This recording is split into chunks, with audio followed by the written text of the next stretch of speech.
A very good evening friends, कैसे हैं सभी। चलिए तो बात करते हैं आज के हमारे इस स्पेशल सेशन के बारे में, जिसमें हम बात करेंगे कि किस तरह से IBPS, RRB PO, RRB clerical और एसबीआई क्लरिकल इन तीनों की तैयारी को कंटिन्यू रखना है। सिंस अभी प्रीलिम्स एग्ज़ाम हो चुके हैं तो माइट भी एक महीने के अंदर अंदर एग्ज़ाम्स आ जाएगा, मेंस का भी, क्योंकि जैसा कि एक्सपेक्टेड है उन्होंने लिखा है। एक्सपेक्टेड डेट जो रखी है उन्होंने अक्टूबर एंड और नवंबर फर्स्ट, तो ऑब्लिक करके दिया है उन्होंने। तो या तो अक्टूबर एंड में आ सकता है या फिर नवंबर लास्ट में, आप फर्स्ट वीक में आपको देखने को मिल सकता है। तो अपनी तैयारी को अच्छे से बूस्ट कीजिए। बहुत सारे बच्चे बोल रहे हैं सर मेंस के सेशन लेके आइए। तो देखो सेशंस तो हम कब से करवा ही रहे हैं। मैंने मेंस की तैयारी आज पहली बार तैयारी नहीं शुरू कर रहा हूँ। हाँ, बच्चे लेट जाग रहे हैं तो इसमें मैं कुछ नहीं कर सकता। जब से लॉकडाउन हुआ है मैं मेंस के लिए लगातार तब से पढ़ा रहा हूँ, ठीक है। अगर आपको देखना है तो मार्च महीने से I am focusing on mains, ठीक है। अब कोई लेट जाग रहा है तो इसमें मैं कुछ नहीं कर सकता। हाँ, मेरी तरफ से आपको क्या क्या सपोर्ट रहेगा आने वाले इन 15 दिनों में, 20 दिनों में, ये भी मैं पूरा बताने वाला हूँ। लेकिन आपको इसके लिए सबसे पहले ध्यान से चीज़ों को समझना पड़ेगा, ठीक है। तो स्टार्ट करते हैं आज के इस सेशन के बारे में। तो नाम बहुत ही क्लियर है, how to prepare for RRB PO clerical mains, ठीक है। तकरीबन मैं मान के चलता हूँ कि आपके पास मिनिमम 3 वीक्स हैं, मिनिमम, ठीक है ना। अब 4 वीक भी हो सकते हैं, अगर अक्टूबर एकदम एंड में आता है या नवंबर फर्स्ट वीक में आता है तो 5 वीक हो जाएंगे आपके पास। तो मैं मान के चल रहा हूँ आपके पास 3 से 4 वीक का समय है, जहाँ पे आपको आरआरबी पीओ मेंस की तैयारी को अच्छे से स्ट्रांगली तरीके से मूव ऑन करना है, ठीक है। सबसे पहले डिफिकल्टी लेवल जो रहता है ना वो मॉडरेट रहता है दोस्तों, बहुत हार्ड या बहुत हाई लेवल नहीं आता है।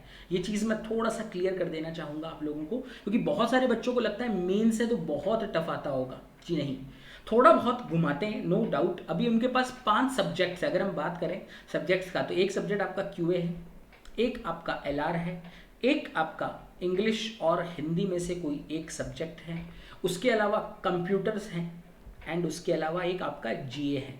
अब देखिए 5 में से वो कोई एक ना एक सेक्शन के साथ खेल लेते हैं थोड़ा सा, ठीक है। लेकिन बाकी के 4 सब्जेक्ट मैं आपको बता देता हूँ जो आज तक का आईबीपीएस क्लरिकल का पैटर्न रहा है, आरआरबी का, पीओ का और क्लर्क का।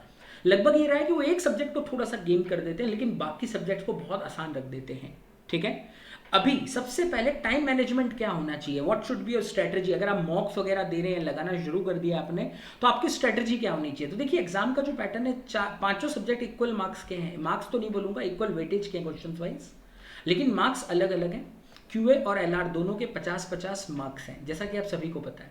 इंग्लिश और हिंदी है जो लैंग्वेज है वो 40 मार्क्स को है, और कंप्यूटर 20 मार्क को है, और करंट अफेयर 40 मार्क को है, ठीक है ना।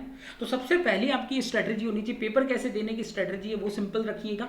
तो मैं हमेशा बोलता हूँ पहले उन सब्जेक्ट को उठाइए जहाँ पेन और पेपर का यूज नहीं होता है, ठीक है ना। नो पेन पेपर, रीजन कम समय में बन जाते हैं, और एक आपको क्या बोल सकते हैं आप, साइकोलॉजिकल एडवांटेज दे देते हैं कि आपने 3 सेक्शंस खत्म कर दिए। और ऐसे 3 सब्जेक्ट आपको पता है कौन कौन है, इंग्लिश, कंप्यूटर एंड जी। अगर आप इंग्लिश, कंप्यूटर, जी इन तीनों को मिला के 40 से 45 मिनट में खत्म कर देते हैं तो एक अच्छा समय आपके पास बच जाता है to score in LR and QA, ठीक है, गॉट इट। तो यहां पे आप बचा हुआ समय जो तकरीबन 1 घंटे 15 मिनट से लेके 1 hour 15 minute to 1 hour 20 minute, ठीक है, तो 75 टू 80 मिनट्स आप यहाँ पे अपने यूटिलाइज कर सकते हैं। लेकिन हाँ, इसके लिए रीडिंग अच्छी चाहिए, बाकी कुछ भी नहीं, क्योंकि इसका इंग्लिश या हिंदी जो बात करें वो भी काफ़ी आसान रहता है, इवन कंप्यूटर काफ़ी आसान रहता है, इवन जनरल अवेयरनेस आपको पता है, जनरल अवेयरनेस की तरह अगर आप टच में हो, रेगुलर पढ़ रहे हो तो आसान लगेगा। लेकिन अगर आप सिर्फ कैप्सूल और इनकी चीज़ों के भरोसे में बैठे हुए हो तो आपको दिक्कत जाएगी मंथली, और ये जो 1 लाइनर वगैरह पढ़ते हैं तो थोड़ा सा दिक्कत जनरल अवेयरनेस हमेशा से देता है, ठीक है। तो ध्यान में रखिएगा। तो ये 3 सब्जेक्ट ऐसे हैं, मेरा ऐसा मानना है आपको शुरुआत या तैयारी इस तरह से करनी कि इनको 40 से 45 मिनट में कर दें। उसके बाद बचा हुआ समय full you can utilize for QA and LR, ठीक है। क्यूए एंड एलआर में कभी कभी ऐसी चीज़ें हो जाती है दोस्तों, कभी जैसे लास्ट ईयर की अगर हम बात करते हैं, लास्ट ईयर उन्होंने पीओ का जो पेपर था उसमें क्यूए को बहुत ईजी रख दिया था, और एलआर जो था ठीक ठाक रख दिया था, ठीक है ना। बहुत इजी तो नहीं बोलूंगा, बट नहीं, लास्ट टू लास्ट ईयर की बात याद आ गई मुझे। लास्ट ईयर का क्यूए काफ़ी अच्छा था, लास्ट ईयर का क्यूए अच्छा खासा था, और एलआर ओके था, मॉडरेट था, एकदम आसान भी नहीं था तो बहुत डिफिकल्ट भी नहीं था, ठीक ठाक था। लेकिन उन्होंने लास्ट ईयर क्यूए के साथ थोड़ा सा किया था, उन्होंने गड़बड़ की थी। तो कई बार ऐसा हो जाता है, अब सब्जेक्ट कौन सा चूज करें, एलआर पहले करूँ कि क्यूए पहले करूँ। तो मेरा ऐसा मानना है, अगर हो सके तो थोड़ा सा पेपर दोनों के सेक्शंस को देख लीजिए, कि आपको देख के एक थोड़ा सा अंदाजा लग जाता है कि हाँ कौन से सेक्शन को उठाना है, क्योंकि ये डिसीजन मेकिंग बहुत इंपॉर्टेंट हो जाती है। एक बार आप सुपरफिशियली जल्दी जल्दी से जो क्यूए और एलआर दोनों सेक्शंस को देख लेंगे, हार्डली इस काम में आपके 2 मिनट जाएंगे, लेकिन it can save your lot of marks, ठीक है ना।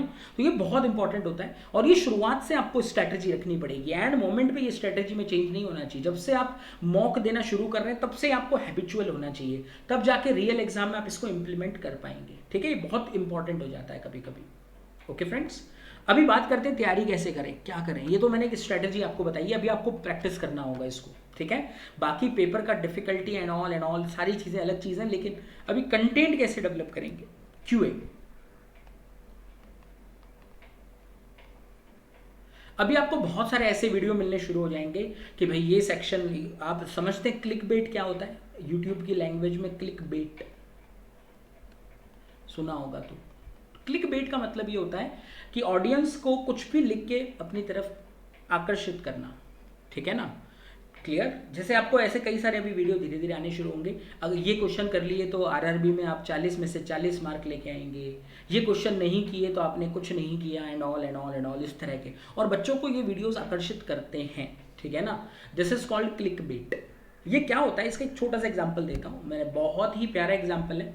आपने कभी ये सुना है कि बैंक आपको बार बार बोलता है कि ओटीपी शेयर मत करिए, डोंट शेयर योर ओटीपी, करते हैं हम सभी को पता होता है।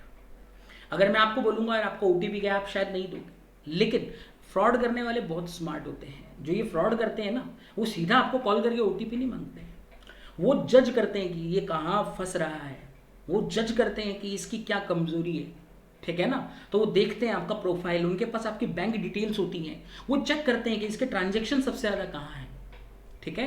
किसी बंदे को ऑनलाइन शॉपिंग करने का बड़ा शौक होता है, तो वो उसको ऑनलाइन शॉपिंग के फ्रॉड में फंसाते हैं। वो सीधा ओटीपी कोई नहीं मांगता है, उसको भी पता है बच्चे लोग नहीं देंगे।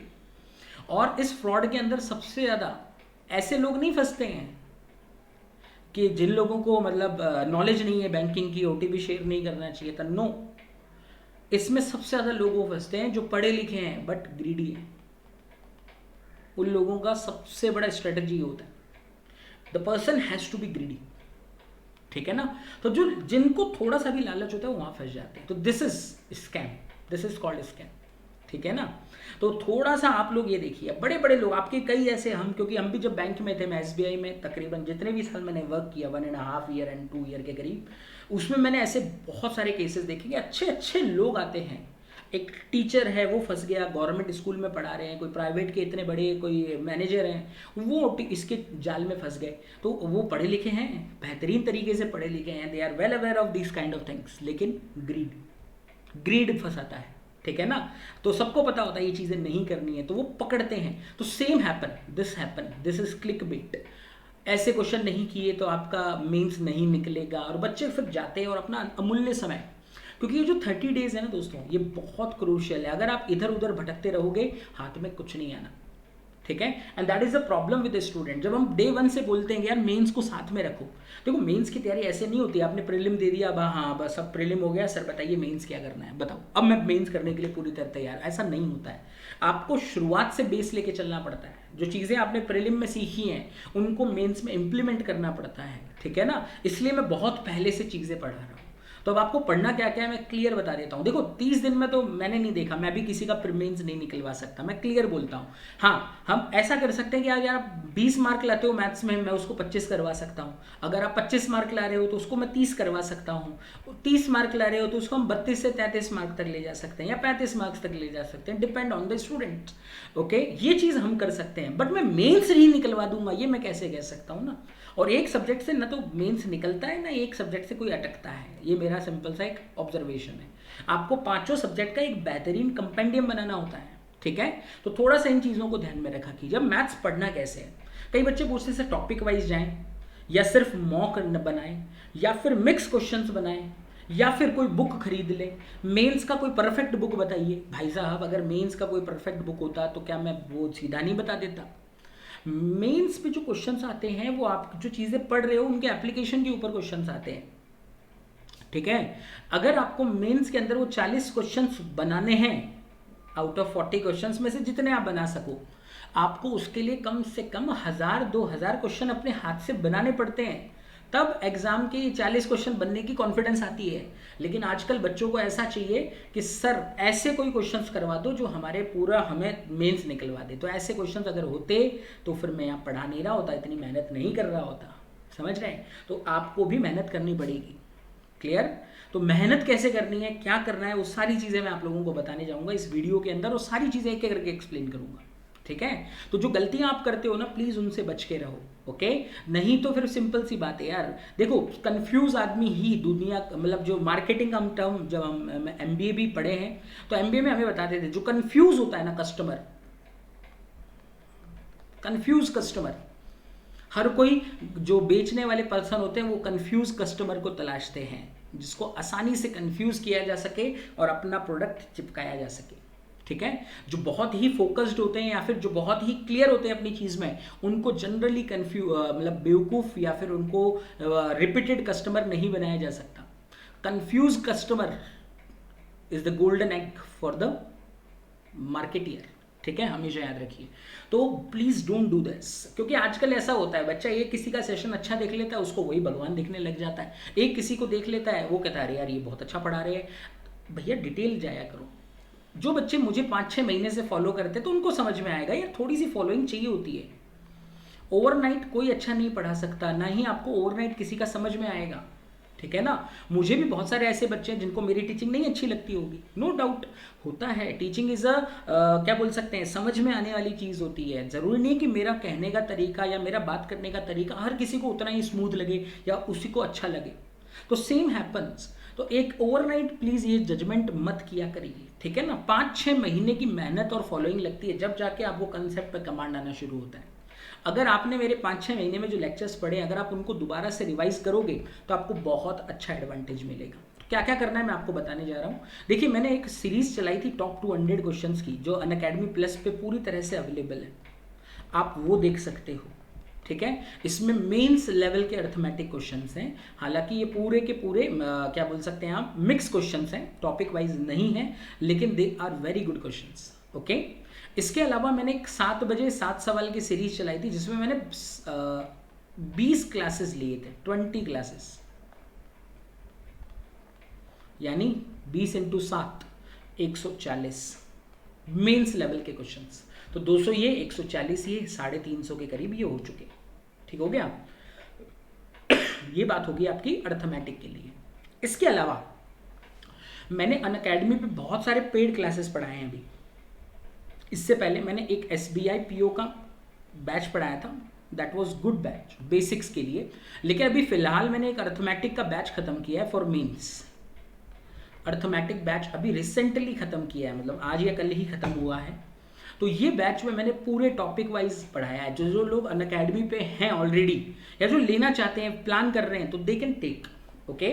तो अर्थमेटिक पे मैंने रिसेंटली पूरा टॉपिक वाइज पढ़ाया है, और हर टॉपिक के तकरीबन से तकरीबन मैंने 40 से 45 क्वेश्चंस मैंने इन सेशंस में करवाए हैं हर टॉपिक के। तो अगर आप ऐसे समझ ले तो 20 से 22 टॉपिक है, तो 40 × 45 तकरीबन 1000 क्वेश्चंस तक आपको मिल जाते हैं। 700-800 क्वेश्चंस तो कहीं नहीं गए, ठीक है ना। तो दैट यू कैन हैव। इसके अलावा DI मैंने अपने एप्टी एकेडमी के चैनल पे ही तकरीबन 37 लेक्चर्स मैंने DI के लिए मेंस लेवल के, यानी 50 के करीब DI हैं जो मैं पढ़ा चुका हूं। अगर आप चाहें, जिन्होंने देखे बहुत अच्छी बात है, जिन्होंने नहीं भी देखे हैं वो देखिए, और जिन्होंने देखे हैं वो रिपीट करिए इन क्वेश्चंस को, क्योंकि बेहतर क्वेश्चन है और जबरदस्त क्वेश्चन है, ठीक है ना। मैं आज गारंटी से बोलता हूं, अगर मैं इन क्वेश्चंस में से एक आध क्वेश्चन भी मैं कभी लाइव ले लूंगा ना, आधे लोगों को नहीं समझेगा, चाहे बना भी रखा होगा तो, क्योंकि वो इतने अच्छे क्वेश्चन हैं, ठीक है। ये करना है।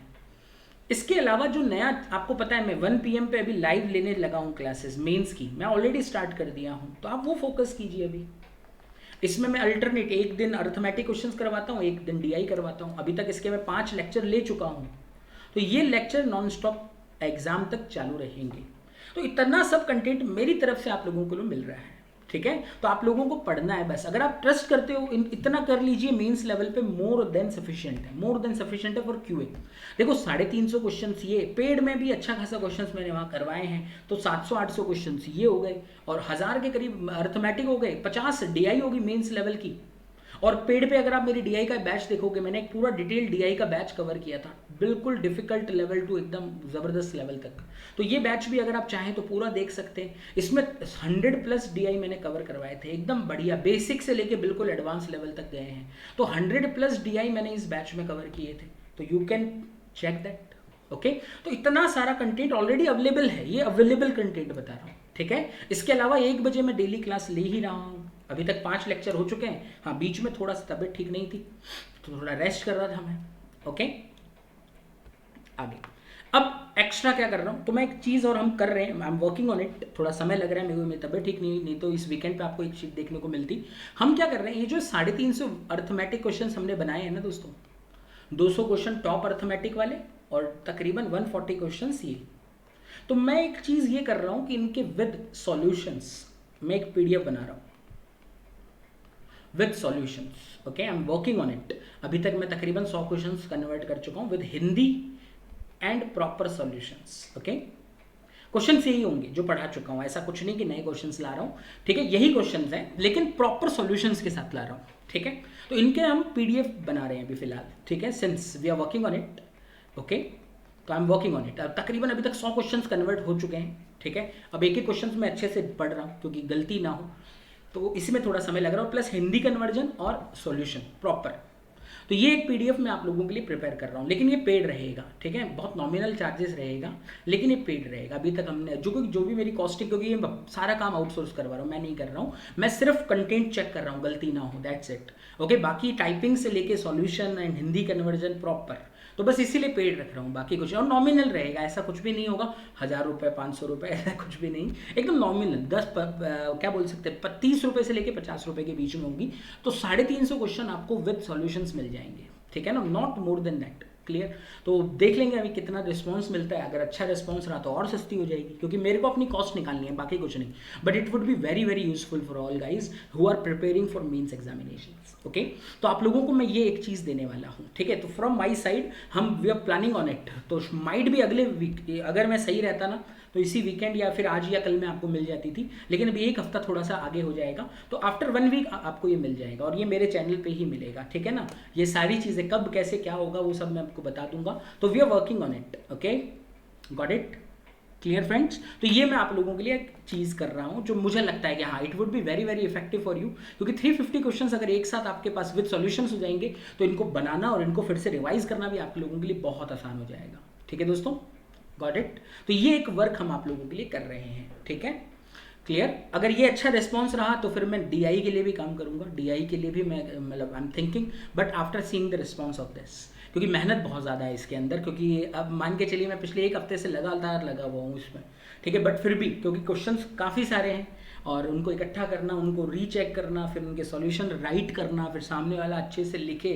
क्योंकि बहुत मेरी राइटिंग सुभान अल्लाह है ही वैसी, तो मेरे को बहुत आराम से लिखना पड़ता है ताकि सामने वाले टाइपिंग वाले को समझ में आए कि ये क्या लिखा हुआ है, ठीक है ना। तो वही चक्कर हो जा रहा है, तो थोड़ा सा समय बेस मेरा वहाँ जा रहा है, लेकिन ये मिल जाएगा आप लोगों को within 1 week, definitely it will be available. अगर पूरा भी नहीं हो पाया, मैं एटलीस्ट 200 या 150 क्वेश्चन जितने उस मोमेंट तक होंगे मैं दे दूंगा आप लोगों को, ताकि आप लोगों की तैयारी शुरू हो जाए। हाँ, लेकिन ये सेम क्वेश्चन होंगे, लेकिन हाँ आप लोगों को बहुत अच्छा एक जगह पे सॉल्यूशंस के साथ मिल जाएगा, तो it will B very very handy for you, ठीक है दोस्तों। इसके अलावा 1 बजे बैच तो लेना ही है, प्लस जो बच्चे नए जुड़ रहे हैं 5 अक्टूबर से I am launching one new batch for mains, okay. Mains के लिए एक नया बैच लॉन्च कर रहा हूँ, IBPS PO के लिए ही कर रहा हूँ। तो जो लोग जुड़ना चाहते हैं वो यहाँ जुड़ सकते हैं, क्योंकि अभी क्लर्क चिंता सता रही है, RRB की चिंता सताएगी। लेकिन क्या होता है दोस्तों, जब आग लगती है तब कुआं नहीं खोदते हैं, थोड़ा सा तैयारी पहले। अभी IBPS PO का भी एग्जाम है, अभी IBPS PO प्रीलिम्स, मानता हूँ थोड़ा समय है, मेन सॉरी, लेकिन ये समय निकलते में, क्योंकि तैयारी पहले से करनी पड़ती है। ऐसा नहीं है कि डेट्स तो ऑलरेडी अनाउंसड है ना यार, 29 नवंबर अगर उन्होंने बोला है तो शायद वो उस पर ले लें, क्योंकि अभी 3 अक्टूबर को अगर वो ले रहे हैं प्रीलिम्स तो इसमें भी आपको समय जाएगा ना दोस्तों। तो PO मेंस का एक बेहतरीन बैच लेके आ रहा हूँ मैं आप लोगों के लिए, तो प्लीज़ डेफिनेटली ज्वाइन दिस, बहुत ही प्यारा बैच होगा और आप लोगों को बहुत मज़ा आएगा और बहुत अच्छा कंटेंट मैंने इसके लिए बनाया है, ठीक है।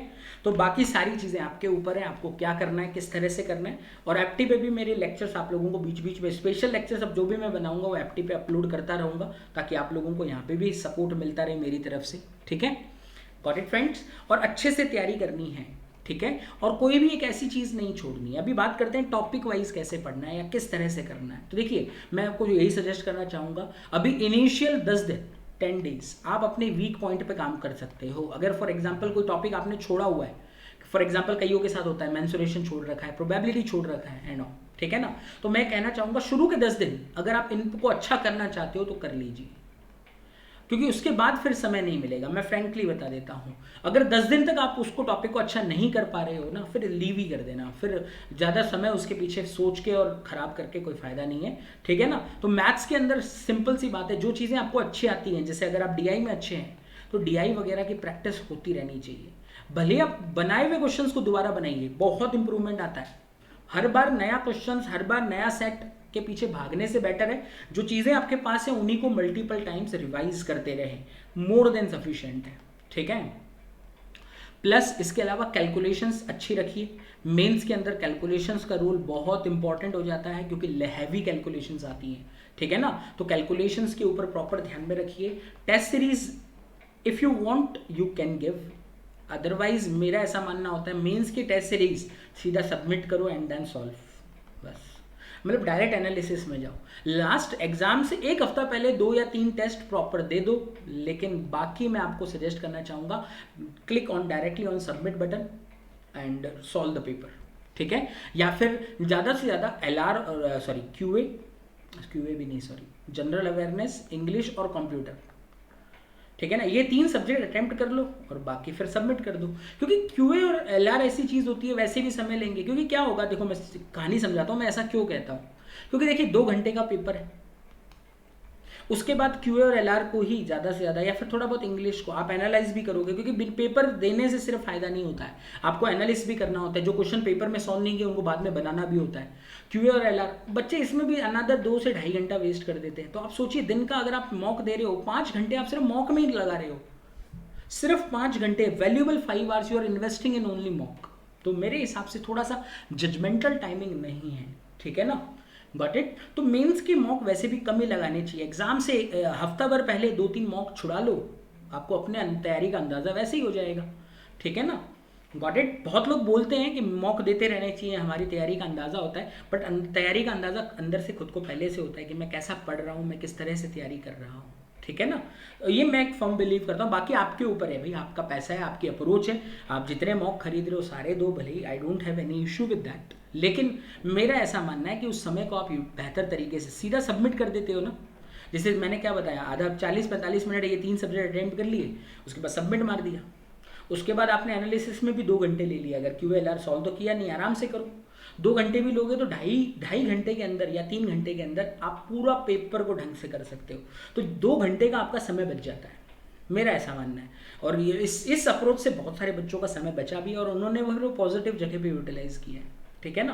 क्योंकि देखिए बहुत सारी चीज़ें एक साथ चल पड़ती है। अभी काफ़ी सारे प्री और मेंस एक साथ होंगे, क्योंकि अभी आईबीपीएस पीओ दे के आओगे तो आईबीपीएस क्लरिकल के प्रीलिम्स की भी चिंता सताएगी, क्योंकि वो भी तैयारी रखनी है।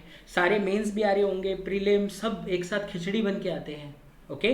तो मेरा ऐसा मानना है कि आपकी तैयारी हर लेवल पे you have to go with the satisfactory thing, okay friends. तो ये एक थोड़ा सा सजेशन है मेरी तरफ से, तो देन यू कैन गो बिंदास एकदम कॉन्फिडेंटली, ठीक है ना। और कंटेंट अभी तक जो मैंने आपको प्रोवाइड किया है बहुत हद तक रिलेटेबल है, ठीक है। कंटेंट जितना भी मैंने फ्री में भी यूट्यूब पे भी या फ्री अनअकैडमी प्लस के स्पेशल क्लासेस वगैरह कहीं पे भी मैंने प्रोवाइड किया है, काफ़ी हद तक रिलेटेबल है, ठीक है ना। बहुत रिलेटेबल है। अगर आप उनको अच्छे से रिवाइज भी कर लोगे, चीज़ों को बना भी लोगे, आपको बहुत हेल्प मिलेगा, ठीक है ना। इन सब के अलावा एक चीज़ और बताना भूल गया, मैंने एसबीआई क्लरिकल मेंस के नहीं करते करते 4 से 5 मॉक लिए मैंने।